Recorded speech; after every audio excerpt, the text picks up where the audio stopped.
Doctor Sivanthi Adithanar பொறியியல் கல்லூரி, உங்கள் எதிர்காலத்திற்கான சிறந்த தேர்வு.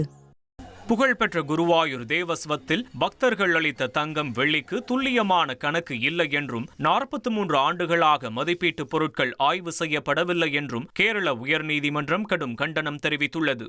குருவாயூர் கோயிலுக்கு பக்தர்கள் காணிக்கையாக செலுத்திய தங்கம் மற்றும் வெள்ளி பொருட்களின் அளவு பதிவேடுகளில் துல்லியமாக பதிவு செய்யப்படவில்லை என தணிக்கையில் அம்பலமாகியுள்ளது.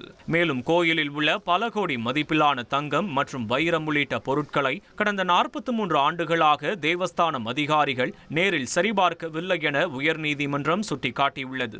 2011-12 முதல் 2019-20 வரையிலான நிதியாண்டுகளில் மட்டும் 54.59 கோடி ரூபாய் அளவிற்கு நிதி பரிவர்த்தனை தணிக்கையில் கடுமையான ஆட்சேபனைகள் எழுப்பப்பட்டுள்ளன. டிஜிட்டல் பரிவர்த்தனை மற்றும் நிதி மேலாண்மையில் வெளிப்படைத்தன்மை வேண்டி தணிக்கை நிலவரம் குறித்து விளக்க தணிக்கைத்துறை துணை இயக்குநரை நீதிமன்றத்தில் நேரில் ஆஜராக உத்தரவிடப்பட்டுள்ளது. டாக்டர் சிவந்தி ஆதித்தனார் பொறியியல் கல்லூரி, உங்கள் எதிர்காலத்திற்கான சிறந்த தேர்வு.